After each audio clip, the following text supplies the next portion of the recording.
Gospel Revolution! Oh! Oh! Oh! Welcome to our Halloween edition of the Tuesday Night Live broadcast here in Palm Beach Gardens. My name is Owen, and tonight we're asking the question, do you want a better covenant, a better priesthood, a better sacrifice? I know I do. I don't know what we were working with before, and I don't know, but I'm always about a good upgrade.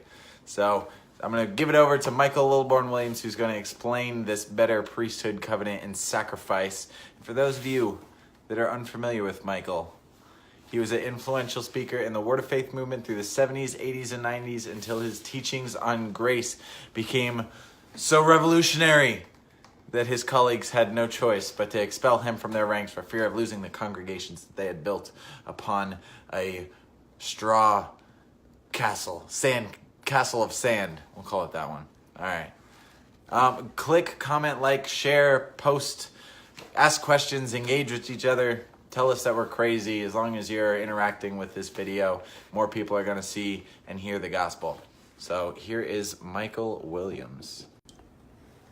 And that was our Owen Pratt, no doubt. Now, if you're wondering where my costume is, this is it. Thank you guys for joining us. We are going to share with you some gospel tonight. I want to let you know that Don and I, it's going to take us another week after this Friday. You'll get the second to the last, maybe, we might stretch it out one more. But when we finish the book of Galatians, we've already decided we're going to start in Hebrews chapter 1, verse 1, and go through it the same way that we did the book of Galatians. And that should create a lot of excitement, because how many times have I taught on Galatians? Yet look how much we learned, because we had already covered so much territory before it made the entire book just explode on us. When we went into it with Don's help in the Greek and with me looking to the context and us both holding each other to those very strict rules of defining this and letting it speak for itself, we have learned so much. Tonight we're going to go into the book of Hebrews, and let me tell you something. There's a much better covenant. Why people keep wanting to relate to God through the law, I don't know. Why they want to keep going back, I don't know. I don't think Paul could figure it out, but it seems as though that many people wanted to go back under the first covenant. I think it's called self-righteousness. We really want something to do with this. Let me assure you, you have nothing to do with this covenant. Let me assure you, God did not make a covenant with you. Now, I can just hear the shrieks from the Christian world all the way around the world in Christianity, just shrieks, because they think that I'm going to take something away from them. But see, I'm not taking anything away from you. I'm letting you know about what was truly given to you. And God didn't make a covenant with you. You see, he tried making a covenant with the people of Israel. And guess what? They didn't keep it. God promised he was never going to do that again. I will never do that again. God said, boy, we tried that one. Didn't work out very well. So now he says, I'm going to do something greatly different. Now, he actually did this first in Abraham. We're going to go through here as quickly as we can, but I want to start reading in Hebrews chapter 6, verse 13. For when God made promise to Abraham, because he could swear by no greater, he swore by himself. You see, that's not what God did with the children of Israel. He made a promise to them and said, now I'll do this if you do that. You're not under that covenant. We literally are living out what would be called the Abrahamic covenant that was fulfilled in Christ, saying, surely blessing I will bless you, and multiplying I will multiply you. You see, he didn't say, I will do this if you do that. That's not in the Abrahamic covenant. The covenant with Abraham is, I'm going to do it, I'm going to do it, I'm going to do it. And then he says, and so after he had patiently endured, he obtained the promise. Why did he obtain the promise? Because God said that's the way it's going to happen. All Abraham had to do is just wait. It says, but let me assure you, there's no more waiting under this covenant. There is no waiting. For men verily swear by the greater, and an oath of confirmation is to them an end of all strife. Whoa, wow. I wish we had that covenant, because it would be an end to tens of thousands of denominations around the world. It would just level them. Because you see, this covenant was not between us and God. That's what every denomination fails to see. Every denomination fails to see that God did not make a covenant with his people. God made a covenant with himself.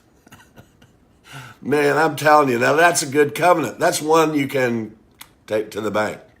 He says, wherein God, willing more abundantly to show unto the heirs of promise the immutability of his counsel, confirmed it by an oath, that by two immutable things, or unchangeable, unmovable things, in the which it's impossible for God to lie, that we might have a strong consolation. Man, I'm telling you, you should have strong consolation, because this is speaking about the covenant that was established before the law was given. In fact, Paul said that the law, which came 400 something years later, could not undermine the covenant of Abraham. The law didn't add anything. In fact, the law was just there to blind everybody until God completed this covenant in his own son between he and Jesus. That between two unmovable forces. Let me assure you that you are not one of those unmovable forces that God made covenant with. God made covenant between himself and himself, God the Father and God the Son. Now, you ought to just be feeling all kinds of, man, just relief and joy should be springing up in your heart that you are not in covenant with God. You see, when we are taught that we're in covenant with God, our first thought is, which would be natural, is what part of this covenant do I have to keep? You're not in it. You don't have to keep any of it. It keeps you. Folks, this is so great a covenant. You don't keep the covenant. The covenant keeps you. Wake up. Let's wake up and enjoy this great and mighty salvation. Now, I'm going to jump over into chapter 7, verse 11. If therefore perfection were by the Levitical priesthood, now the Levitical priesthood was appointed by God's law. For under it the people received the law, and under the priesthood the law was given, and also the law appointed the priesthood. What further need was there another priesthood which should arise after the order of Melchizedek and not be after the order of Aaron? Now the order of Aaron was based on the law. You see, the priesthood was set up under Aaron, and then the law appointed those priests. But you see, your great high priest is not after the order of Aaron, as Paul explains so wonderfully here in the book of Hebrews. But he says that if perfection, you see, there is only one way to be one with God, and that is if you're perfect. There's no other way, folks. It's what Jesus said in Matthew. Jesus said, "Be ye perfect." Well, how perfect do you want me to be? Even as your Father is, which is in heaven. That's how perfect you gotta be, and there's no way around it. So if you're measuring yourself against yourself or against somebody else, you're just a loser. You don't want to be a loser, do you? Come on.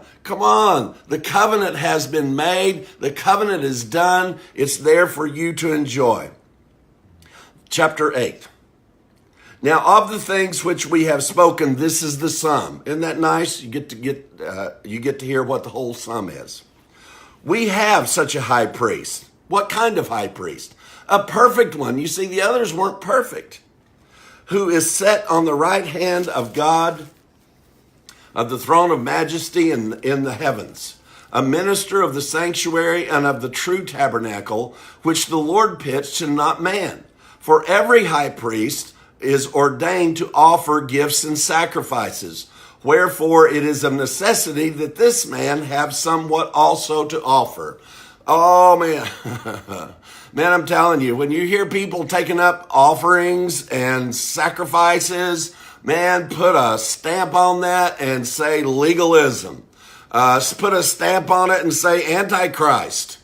Because you see, Jesus is the one who offered the offering, and Jesus is the one who was the sacrifice. The sacrifice was perfect, and the one who performed the sacrifice, the great high priest, was perfect. And you see, if you have any relationship with God based on the law, you'll never know you're perfect. Man, come on, let's wake up. Let's awake to righteousness. Just wake up to the righteousness that you are. For if he were on earth, he should not be a priest, seeing that there are priests that offer gifts according to the law. Oh, man, I'm telling you, but see, this priesthood and this law was done away with. Who serve unto the example and shadow of heavenly things, as Moses admonished of God when he was about to make the tabernacle. For see, saith he, that thou make all things according to the pattern shown to thee in the mountain. But now hath he obtained a more excellent ministry, by how much also he is the mediator of a better covenant, which is established upon better promises. Folks, we got a better covenant. We have a better sacrifice based on better promises for a better covenant. And it has nothing to do with you, except you are the recipient of, based on the graciousness and the mercy and the faithfulness of God to himself.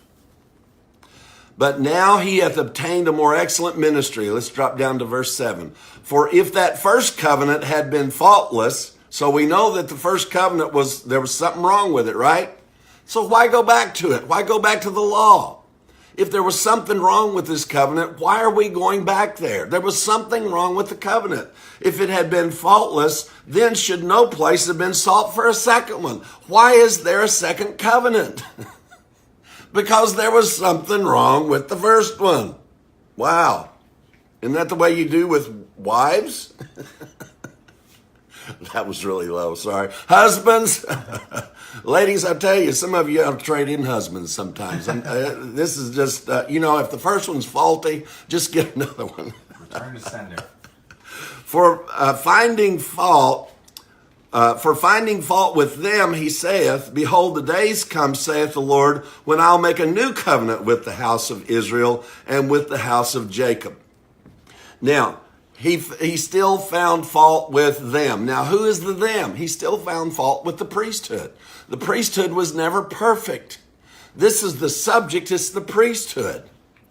The priesthood was faulty. Do you know that they actually had to tie a rope around the priest? And the rope went from all the way in the Holy of Holies all the way out to the outer court, and that the high priest had to wear a bell on his garment that jingled every time he moved.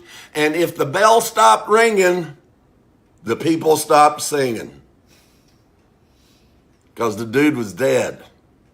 He did not go through proper ceremony, just ceremony, and he dropped dead. What was the rope for? It's called Pope on a rope. They had to pull him out. And they could hear him jingling then as he was bouncing down the stairs. But that's the only thing they could do was grab the rope, because they couldn't go get him. If the priest wasn't qualified to go in, wasn't qualified to be there and drop dead in the presence of God. You see, that's what we all had to do. It's just drop dead in the presence of God. But you see, now you're not just in the presence of God. The presence of God is in you. Finding fault with them, he saith, Behold, the days come, and I'll make a new covenant. Now, let me tell you, he says here what it's not like. Not according to the covenant that I made with their fathers in the day that I took them by the hand and led them out of the land. Oh, wow. We still are just hopelessly looking for somebody to lead us. But folks, God said you don't have a covenant where he's going to take you by the hand and lead you around like you're blind and stupid. He gave you a mind. He gave you a heart. He gave you his grace and his mercy. Now start living. Make your decisions based on what's in your heart. He said, I'm not making that covenant where I took them by the hand and led them around, because they continued not in my covenant, and I regarded them not, saith the Lord. Now, He said they didn't continue in his covenant. He said, so I didn't keep my part. Nah, nah, nah, nah, nah. They didn't keep theirs, I didn't keep mine. But God said, that's not this covenant.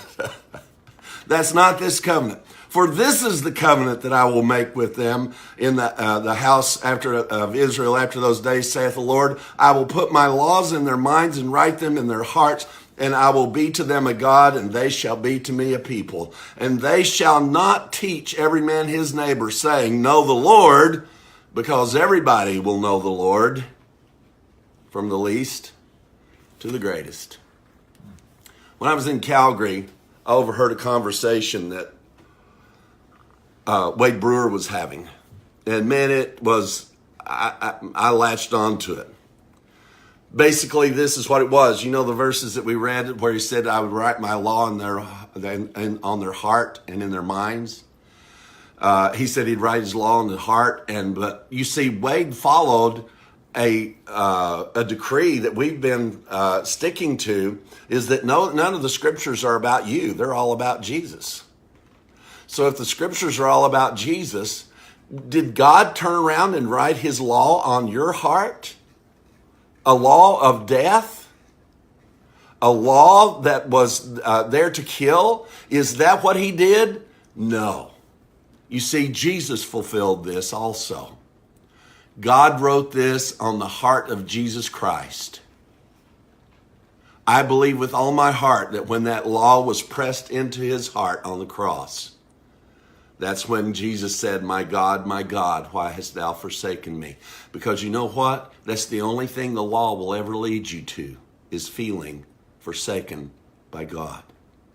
But Jesus took that law into himself. Literally, you see the 10 Commandments being broken. And man, I tell you, I see the heart of Jesus being broken on the cross with the law being pressed into it. I always wondered, how did Jesus get this law on the cross? And finally, I got my answer.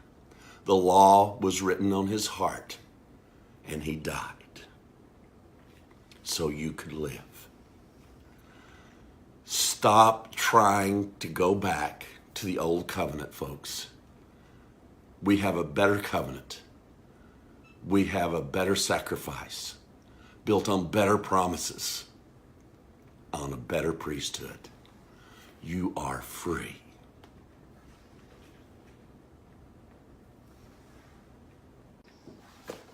Freedom, baby! Woo! Man, what a powerful teaching.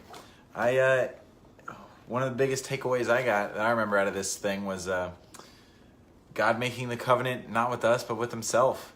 And even the story from with Abraham when he's making the covenant and sacrifices, I think it was a bull, and has to cut it in half, and he would ceremonially walk through the middle of it, and that would, symbolize that if you broke the covenant, that's what would happen to you. But God, instead of having Abraham walk through the remains of the bull and make this covenant, go into covenant relationship with God, the fire come down from heaven, went through it himself. And so that just connected a lot of dots for me. I would love to hear any dots that have been connected for you from this teaching. Glenn so enthusiastically pointed out the new expression, Pope on a rope. So anyway, we'll see you next week, same time, same place. Again, go and share this gospel. Interact with people, and I'm curious to hear your experiences with how people in your life are responding to the fact that they're perfect and righteous and holy and one with God, and nothing that they do or say can separate them from that truth. So, see you next week, Gospel Revolution. Keep on loving.